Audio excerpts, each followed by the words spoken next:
Meat and Potatoes. Not just a deep dive, it's the deepest dive into Minnesota Vikings football. Oh, you talk about deep dives. You want a deep dive into the Vikings Meat and Potatoes. It's Zolgad, it's AJ, it's Forno, who takes us through the X's and O's, breaks down things, watches the film, delivers hot takes, does it all. And it's very appropriate, gentlemen, that this show is Purple Daily Meat and Potatoes, because we would like to welcome a new sponsor on board, and that is our friends at the Butcher and the Boar. I mean, what combines meat and potatoes more than football and Butcher and the Boar? A gathering space for Southern hospitality, great for family and business gatherings, high-end cuisine with a warm, welcoming atmosphere. The food, if you've tried it, is fantastic. How about this? A happy hour from 4 to 6 every single day, brunch on weekends, every Thursday. Meat and potatoes. You want to talk about prime rib night? I do. Prime rib night at the Butcher in the Boar comes with a wedge salad, lobster mac, and cheese, a loaded baked potato, very fitting, and an ice cream sundae. A huge meal that could be for two, served until it is sold out. Now, the location now, 901 North 3rd Street, Suite 195 in Minneapolis. Check out their website, butcherandtheboar, mpls.com. And so, Butcher and the Boar, welcome aboard to Meat and Potatoes. Speaking of, let's get to it. Forno, let's start with this one. The Sam Darnold experience, which was really in full effect on Sunday, and then take us down that path. And among the 9 receivers who caught passes from Sam, Jordan Addison back in the mix. He had a fantastic 4-yard touchdown catch, one-handed, great grab. But take us through Vikings beat the Colts, really the full impact, the full effect of Sam Darnold. We saw both the good and we saw the bad. I have a weird comp for Sam Darnold, and Judd, I want your thoughts on this. Kind of reminds me of Brett Favre. Like, it's Please not explain. Okay. So it's the experience. Both guys have incredible arm talent. Both guys will extend the play, and both guys will make about 3 to 4 plays a game that make you want to go bald. They just make you want to yank your hair out. The arm arrogance, the ability to think I can make every throw, and because of that, they kind of get locked onto their receivers and will end up throwing balls that they shouldn't. The first interception, to me, kind of watching it, was he sees Zaire Franklin flowing to the sideline, and there is an opening that he sees that he thinks he can hit and get TJ Hawkinson in the back of the end zone. Problem is, Franklin doesn't have enough momentum to where he can't stop and then just intercept the pass. But in that moment, my belief is that Darnold thinks that he can just squeeze it by that inside shoulder. And that's where that arm arrogance element comes in. Favre had that in droves, and it was one of the reasons he was so great, and he was volatile. And I think Sam Darnold has a little bit of that to him. The Nick Cross one, the second interception, he just doesn't see that Cross is kind of baiting him a little bit by faking pressure or faking staying in the flat and then just dropping right into that hook zone. So that's a miss. Quarterbacks will miss that on occasion. You can't do that as an NFL quarterback. You just can't. You have to be able to understand what happens pre-snap versus post-snap, and you have to be able to see him dropping into that space. And the extra frustrating part is my belief in how dagger is called, because that was the concept, because you have Jordan Addison on the inside running that clear out route. He's open. And oftentimes you don't even think about hitting that clear out route because, well, most of the time he's just running right into a coverage and he's just designed to open up that hole. Right. Well, with the way they were playing coverage, he's running into a void because he's running more of a post than he's running like a straight go route. So you throw it out there, lay it out, Addison may have a touchdown. Oh, God, yes. Absolutely. Here's the difficult part. I'm not sure what the coaching point is for how O'Connell wants this concept to be ran. I don't even know if Addison is for sure on the progression there. So it's really hard without actually knowing the play call and how O'Connell schemes it and how he wants Darnold to go through those progressions. If Darnold or if Addison was even an option there, but when you look at the film, it's like, oh, he missed wide open. That's also part of the difficulty without understanding what the play call is, having it in front of you, because you don't know if he's actually an option. So the you don't know where he's at in the progression. And the problem is this. So, and this is where I think that they're counting on McCarthy to be a better quarterback as far as thinking it through than Sam. I think Sam does very much what Sam is told. And so if that's not part of the play or part of the read and it comes open, now if you are a top QB, you see that and are like, okay, bingo. Darnold is doing what he's told, which means if any of the coverage breaks down, he's in trouble. The other thing he doesn't really do is he doesn't necessarily to your second to the second pick in your point there. He doesn't necessarily see where defenders are going at times. That's a problem. Where I would say, so yes, he definitely makes some throws like Favre did. But I think the difference is Brett also played with a swagger and Sam doesn't. And I don't know that the interesting difference is I don't know that Sam is guilty of being arrogant with his passes, or he's just doing what he thinks he's been told to do and doesn't consider the ramifications that people have adjusted. The San Francisco pick, what I heard was that was a play where the Vikings construction of it did not see the linebacker coming back in. So Darnold didn't give it a thought, but he did. And then it changed the play completely. So like there's a very interesting, and these are the type of things we don't know except for the scraps, the morsels that we hear. These are the very interesting intricacies of the quarterback being an extension of the play caller and or coach, and how far that can go before the quarterback actually has to just say, hold on a second here. I'm seeing something that we didn't anticipate. It's a really interesting dynamic. Yeah, and some of this could come from just game experience and understanding kind of how teams are playing you, understanding some of these route concepts that Kevin O'Connell has. 'Cause one of the interesting things specifically about Dagger is when I watch the film, I just love to find how many different ways O'Connell can get to Dagger because it's so multiple and he does it in so many different ways and formations. It's a very cookie cutter concept, but you can use it and get to it from 11, 12, 20, 21. Like you can get it from almost any personnel imaginable. So how he does that, I find really, really interesting and really fun because he does it in so many different ways. But I think that's also part of the growth and maturity of a quarterback because let's just be real. Darnold has not had great coaching throughout his career. And when he's had great coaching, within that great coaching, he has not had many snaps. So we can say, oh, he's in his 7th year. He should probably know that. That's true. But it's also within the context of what you're being asked to do. Because you know what, Judd, I can grill a burger.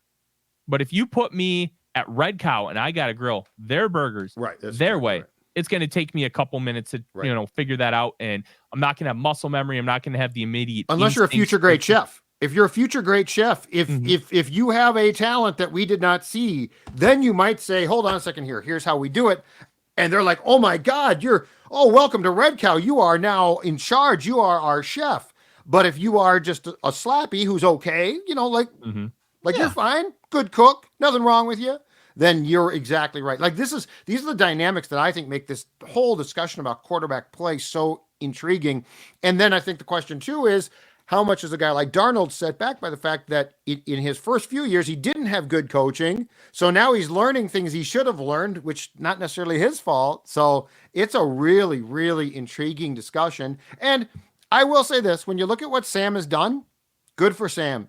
Sam's done a lot of good things that nobody expected. Oh, absolutely. And these aren't necessarily excuses. Because I don't think there's an excuse for an NFL quarterback who's been in the league for so long that you miss a guy like that with cross dropping into that hook zone. Yeah. But I do think understanding some of the little dynamics, like, hey, maybe he's just not used to this kind of coverage against this kind of look. Right. And these are learning experiences because here's the thing. Whenever you're in a job, you're always learning. You're always trying to figure out new things, even with things that you've known for so long. So this will be a good learning opportunity. And if it happens again, then I think we can really start to question things. It's the first instance of this happening that I've seen with Darnold. So like, I'm not going to chalk it up to, hey, this is a really, really bad trend because we haven't seen that yet. But it could be. And it's something that I'm going to store in the back of my mind. And if it happens again, then we're going to have some real problems. Then we're going to have some discussions like, okay, Darnold, what in the world are you doing? Why are we doing this again? And then we'll kind of go from there at that point. But right now, I'm just seeing this specific instance as a one-off, and only further information will be able to modify that opinion, which is honestly how you should approach these things. I want to ask you, from the past couple of games, like we've seen, and I know Declan has kind of coined this term of like the blue screen of death we've seen with Sam Darnold at times, where it just doesn't look like anybody's on the same page. Everything kind of goes blank in front of him. And that's when we have some of these interceptions that maybe come his way. Is that due to result of just maybe a lapse of the part of the experience with him? Or is it something concept wise where the progressions are just being all taken away by how the defense is lining up? And so he's forced into these bad situations rather than maybe a lapse of skill and judgment by him. I think you can kind of group it into multiple buckets. I think a little bit of everything that you said is true. So each individual play is going to be judged a little bit differently based on not necessarily the results, but the process behind it. So there are going to be instances where everything's covered, and there are going to be times where like the defense just calls an absolutely perfect play against what you have to run. Like when you're playing like NCAA 25, that happens a lot where, hey, I have this great play call. I think it's going to work. I'm going to hit this 3rd and 12. And then all of a sudden they have the perfect defense. You're like, oh crap. That happens in the NFL. That happens in real life. It's not just a video game thing. So when those kind of things happen, how do you react to it? How do you respond? And I don't think Darnold is necessarily the best at the improvisation. When he bails the pocket and then he finds the guy open in scramble drill, I think he's fine. He's more than competent.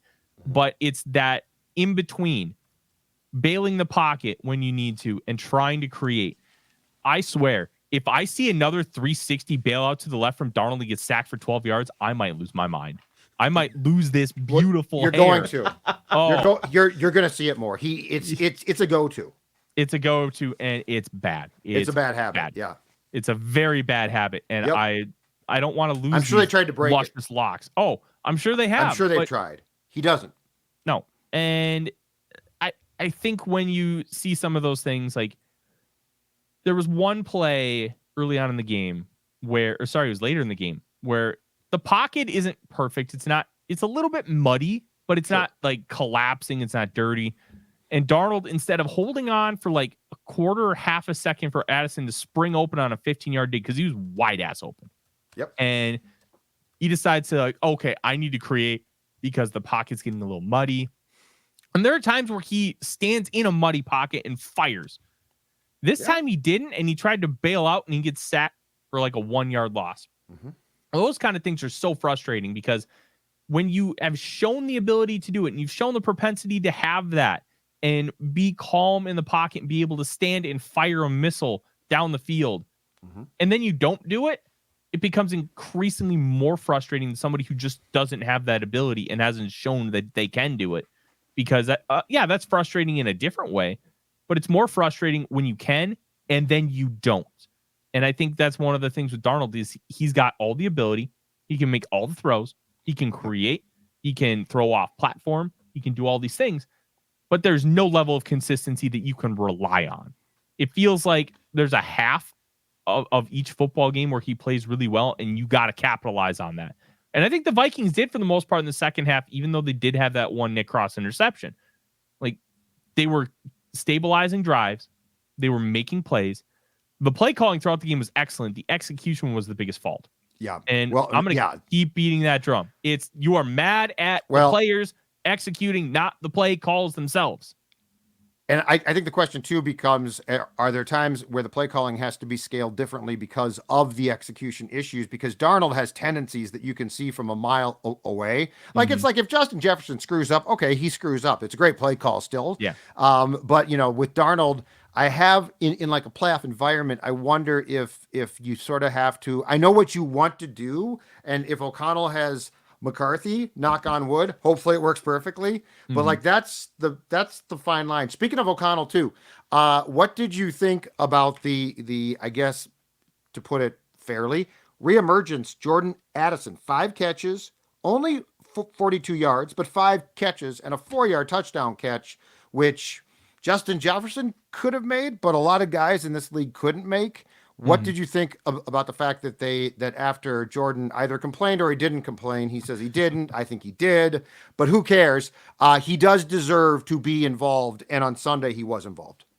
I didn't really think anything of it. And I know that's not necessarily going to be the most popular answer or the answer that people want to hear. Oh, the free 3 thing. Like, he's been doing that since he was at Pitt. Who cares? Like, wide receivers are going to wide receiver. Even if he was complaining, who cares? He's a wide receiver. If they're not complaining at least a little bit, are they really a wide receiver? Let's be honest. And he should be involved. And he should be. I actually didn't have. I've got a problem with some of the off the field stuff with him. This did not bug me. He deserves to be. He should be involved. And like what they did for him on Sunday, I'm like, yeah, that's exactly it. And he rewarded you, man. It's not like he had a bad game. Yeah, and the thing with Addison is he's playing well, but he plays with Justin Jefferson. Yeah. There are plays where he's wide open, but guess what? The first read is Jefferson, and so is he. And you just kind of have to live with that to a point. And sometimes when you have a wide receiver mentality, people like to call it diva. There are some wide receivers who are divas, but there's some wide receivers who just have like that little bit of diva in them. Like, look at Stephon Diggs. Stephon Diggs, you know what? When he complains, he's right. He's right. Yeah. Like, he was right in Minnesota. He was right. Like when he's complaining, it means something because everything he's saying is correct. And when a receiver complains, you really have to take that with a grain of salt, because if they're getting open all the time and they're not getting the ball, well, if there's not success going on, then guess what? You can immediately say, like, hey, I'm getting open all the time. Why am I not getting the ball? This is a bunch of baloney. You should be getting me the ball because I can help this team. Guess what? They're right. And when you have a guy like Justin Jefferson on the other side, that can be a bit of a problem, because it doesn't matter how open you are. If that guy's open and guess what? He's better than you, and everybody in the world knows it. And that's not an insult to Addison. That's just reality. So when I look at his performance this past week, I didn't have an issue with it. I didn't have an issue with or really read in anything to he got more involved. Like, I think that they used him well. They've been using him well all year. The production versus the process are two completely different things. Procedurally, I thought they've done a really good job of utilizing Addison and utilizing the passing game. And now you're starting to see a little bit more results. And I think because he's a wide receiver too in this offense, and now you have the reemergence of TJ Hawkinson, I think that's just going to fluctuate. And I think you're just going to have to be understanding of that. And that's not necessarily an Addison fault. That's not necessarily a Kevin O'Connell fault. Right. It's just a cost of doing business when you have multiple really good options. And I just think, you know what? That's okay. It's okay if Addison doesn't put up the kind of numbers he did last year, because there's a lot of other factors. But you know what? What ends up mattering? The W. Oh, absolutely. But it's not okay through 7 games that Johnny Munt had 14 receptions and Jordan in 5 games had 14. Well, I liked what we saw. Let's talk about that, Judd, because there are so many different contextual things there. Right. And it's not like they're not trying to get Jordan Addison the football. Well, guess what? Johnny Munt is a drop-off option. Hey, everything's covered. Dump it off to Johnny Munt. They weren't exactly running a lot of these vertical routes with him. He was playing the TJ Hawkinson role, but they weren't asking him to do TJ Hawkinson stuff. And I think that's really important. But that's where Addison can come into play by finding different ways to utilize him in the pass game. And that's what they started to do a little bit more on Sunday. The slotting in of guys. In fact, I'll give you a perfect example of one thing I don't get, and they cleaned it up on Sunday. Josh Oliver can catch the football. He has done nothing since he got here other than he's known as a blocking tight end to show he can't catch. He caught the football on Sunday. He looked really, really good. He is a more dynamic player than Munt. The Munt infatuation is partially because he knows the Ram system and Kevin likes him because he knows what he wants. But the context is he's just simply not as good. So like there does have to be, like, we can't protect the play caller every single time. There are times where you have to say, okay, how can I mean, the best ones do this. They adapt, they adjust, they make moves. And I mean, I think that there was with Jordan, I think that there was clearly a conscious effort put more towards, he's a really good player. How do we get him involved? Because you're right. If you're just going to run him and Jefferson at the same time, quarterback's going to look to 18, and I don't blame him one bit. So it's the creativity here that comes into play, and it's the allowing yourself to sort of go off what your comfort script is. And yes, it's a whole team thing, but I feel like sometimes we try and defend play calling because we're like, well, it's so complex. It is complex, but part of the problem is A lot of times coaches make it too complex. Yeah, And that's a huge issue, in my opinion, in this entire league. Kudos to Kevin O'Connell because he made reference to that, and so did Justin Jefferson. Yep. I think Jefferson's comments were essentially, and this is paraphrasing because he didn't use this exact vernacular. He kind of made it sound like they were dumbing down the offense and just making it simpler and more streamlined. And I think O'Connell had a really good point that, hey, it's more of a week to week kind of thing. And we want to make it so that the players are confident, and we want to make sure the players are very comfortable in what they're running. But at the end of the day, you still have to be able to scheme things up properly. And one of the things with the Minnesota Vikings, it's the illusion of complexity. They don't run a lot of different route concepts. They just have like 5 million ways to get to every single one. That's why I like watching the film. How are they getting to dagger this week, boys? Like, to me, that's just fun and entertaining. But simplifying that a little bit, and sometimes with defense, Vikings haven't really had an issue with this. They had a 2-game like snafu. Some of that was they were just facing elite play callers, and you know what? You're gonna have that. Oh yeah, but, Detroit, no question. Yeah, too. and you know what? They beat the piss out of the Colts this past week. It wasn't even close. So I think eventually the defense may have to kind of simplify things a little bit, because we've seen that before with teams. We're going to see that again. My Florida Gators, they simplified things on defense, and that defense has looked really good after looking like dog water the first half of the season. So like that kind of thing can really help. And I think with this offense, and especially with Cam Robinson coming in, who, by the way, played really well. He's going to have moments where he looks like Christian Darrisaw, and he's going to have moments where he looks like me. And there's going to be some inconsistencies there. Yep. But you're going to see some really good things. And Kevin O'Connell said with Paul Allen this morning that this might be the best move we've made since we've been here. That speaks volumes about the confidence they have in him already through a week. That speaks volumes about what they feel about this team moving forward. And like looking at things from like an overall perspective, like I feel really good about where this offense is and where they're going to go. And as Robinson continues to get more time with the system and time next to Blake Brandel, because that's huge. They struggled to pass things off on Sunday night. Sure. And you know what? They should struggle. If you have a great performance where you're passing everything off flawlessly, you are Sam Bradford 2016 against the Packers. That's incredible. It's very hard to be able to communicate when you're going to pass things off. It takes time to develop that relationship. So that's going to improve over the course of the rest of the season. But right now, you should feel good about where the Vikings offense is.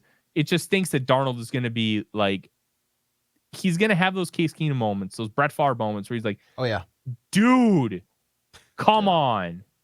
And Forno, I know you just praise, and rightfully so, Cam Robinson for how he slotted into that offensive line. I know there was a lot of discussion, maybe not as much praise for some other guys, including Ed Ingram, maybe Garrett Bradbury on the O-line. I know maybe you feel differently from some of the vilification that those guys got from Sunday night. How'd you feel Ed Ingram, the rest of the O-line, maybe performed?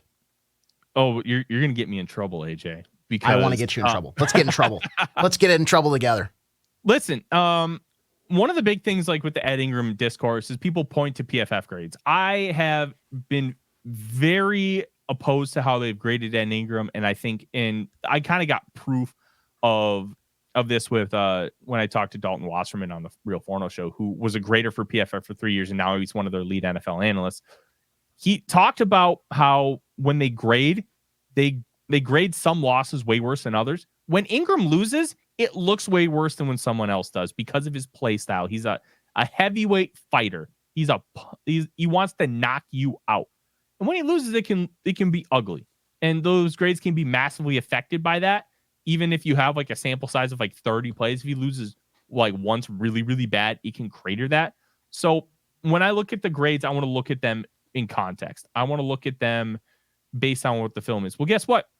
The people who just pointed to PFF grades, they got nothing to complain about. Ed Ingram's grades were great. Pass blocking grade of over 77, only one pressure allowed. He blocked DeForest Buckner so far across the line, I thought he was taking him to XL Energy Center. Like, he was playing against a really, really, really good interior and played great football.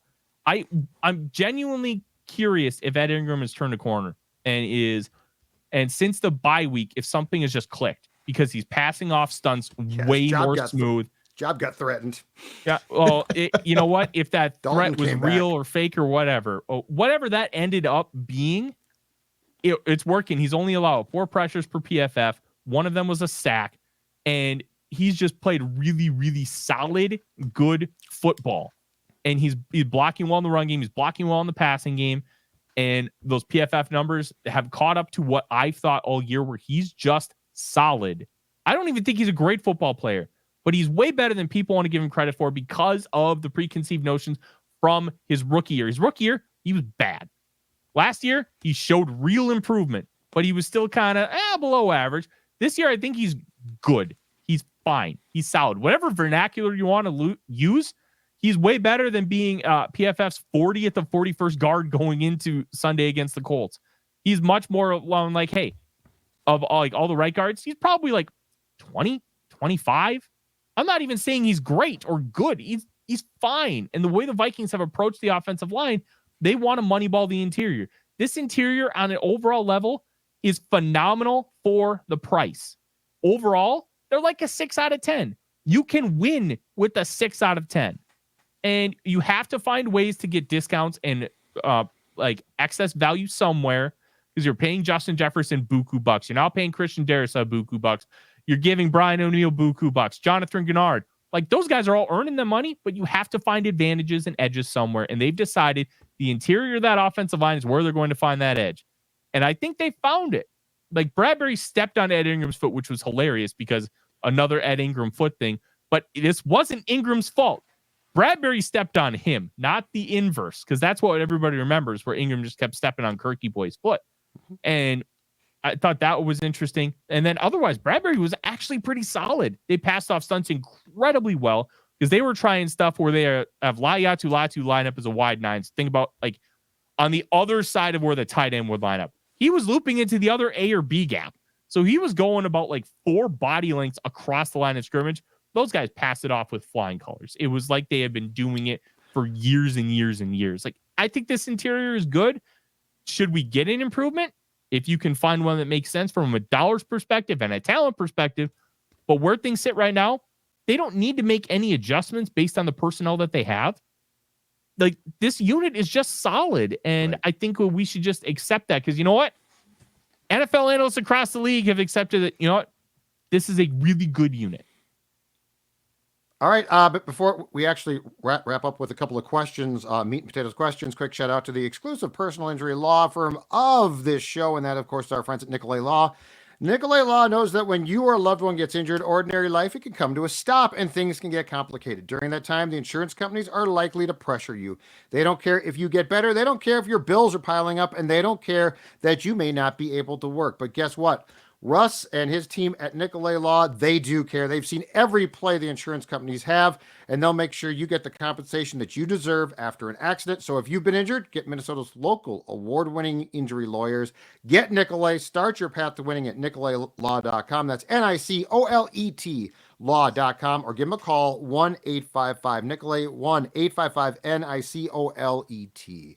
And also, before we get to those questions, Age, throw up the graphic, because this Sunday, Park Tavern, St. Louis Park, corner of Louisiana Avenue South and Highway 7, Minnesota at Jacksonville. I think it's a football game. That will be the place where Phil, Declan, and yours truly, Judd, will be hanging out for a watch party that will then turn into a live vent line at Park Tavern. Going to be a great time, great food, great drink, great company. I mean, Sports Dad's there. It's the official sports bar of Sports Dad. And also, please bring a non-perishable food item or more to benefit STEP's food shelf in St. Louis Park. Again, join us, noon kickoff. It's going to start at 11 and go until we are done with Ventline at the Park Tavern, our first watch party of the season. Look forward to seeing you there. AJ, what do you got for questions for Forno from the meat and potatoes bin? Yeah, first one's coming from Alec A. He says, what's up, guys? Still riding high off Sunday's win, but one thing that's been bothering me is the interception Darnold threw when Addison was wide open and probably would have gone for big yards, if not a touchdown. I know it's easy for me to sit here on the couch and see the replay and say he has to throw him the ball there, but can you maybe talk about the reasons why he didn't? Was it a certain progression that made him throw it elsewhere, or was it just Darnold being Darnold? So we kind of already talked about this earlier, and when you have the dagger concept, it really depends on what the coaching point is from Kevin O'Connell. Do they want him to try and actually use the clear out route as the first progression, or are they just wanting him to target Justin Jefferson in that spot? Or if Justin Jefferson's not there, you do a check down. I don't know what that coaching point is. Usually the coaching point is the clear out is your first progression, because you want to be able to sell that deep route. You want to be able to sell, hey, I'm actually focusing on that guy. And then you just come back right in and pepper the dig underneath. So I don't know, without seeing the actual play call, what the progression is. On tape, it looks bad how wide open Addison is, but we don't know the context, and we can only guess. We can only try to make assumptions based on everything that we know. My guess is he wasn't even supposed to utilize Addison as that first true read, but rather sell the dig. Plus, when you look at that, he's seeing cover 3 and there's nobody bailing out down low. So the fact that nobody's bailing out down low, it would be like a shock to the system. Like nobody would be expecting that. And considering where he's looking with Addison, he probably doesn't even notice that nobody's bailing because there's somebody that's supposed to have that deep third. So my guess would be Darnold isn't even thinking that that's going to be truly open, because there's going to be that deep third defender that's going to be able to intercept or at least make a play on that football. So a little bit of an inconclusive, incomplete answer because we don't have all the details, but that would be my guess as to why he didn't even try to make that throw and he wanted to hit Jefferson on the dig. Okay. And if you want to be like Robbie or Alec or Robbie, who is about to have their question read, email into pdmeatandpotatoes@gmail.com. This next one from Robbie J. He says, Dallas freaking Turner. Finally, we got to see this kid show exactly why the Vikings drafted him. As a defensive guy at heart, one of my favorite plays was Turner blitzing from way off the line and getting pressure on Flacco. Dude just moves so quick. Can you break down that play? Because I had no clue why Turner was off the line so far to begin with. Forno, I'll let you take that one away. So you want to do this from a procedural standpoint. When you have a guy like Turner, he's going to drop into coverage. He dropped into coverage 6 times against the Indianapolis Colts, and he is essentially a souped up Andrew Van Ginkel, where you have a guy who can play a lot of different roles. He was comped by Dante Hightower, the former New England Patriots great linebacker, by both Nick Saban and Bill Belichick, and Brian Flores too. So when you have those type of people comparing you to somebody, you have to take that very seriously. One of the reasons why you have Dallas Turner blitzing from the second level like that is it can really manipulate how you have some of those protection calls. When you have him lined up and he rushes right off the edge, well, guess what? You're going to be able to have a slide and you're going to be able to take advantage or take care of him a lot easier. When you're blitzing from depth, sometimes you're not included in that protection call. And if they do a slide to the left, well, guess what? Then Turner can just have that pathway wide open. And because he's got the athleticism, because he has the ability to play in coverage, you're not looking at it. It's like a guy like Daniil Hunter, where if he's standing 8 yards off the line of scrimmage, you're like, this is weird. Why? And you're going to automatically like kind of include him and make sure he's a part of your protection plan. But a guy like Turner, because of his fluidity, because of his ability to flip his hips and run with coverage and play good coverage and be impactful in that way, you have to at least understand that that's going to be a possibility. So him rushing from depth like that is something that we will see again. It's something that they can take advantage of because of the athleticism and skill set. And it's honestly a really, really smart way to use your personnel, get them advantageous advantages to make pressure easier. And Forno, last thing, your college point. Easy. Watch Alabama LSU, 6:30 ABC. There's going to be a lot of really good pro prospects. Oh, yeah. 2 guys who could come out at quarterback, a lot of wide receiver talent, really good offensive linemen on both sides of the ball. Tyler Brooker, the guard from Alabama, Will Campbell and Emory Jones Jr., the tackles at LSU, who both could be sliding inside the guard because of their measurables. A lot of really good talent. And it's Alabama LSU. That game delivers every year. Outstanding stuff, man. We will talk to you next week for more breakdowns just like this on Meat and Potatoes, Forno. Thank you. Thank you.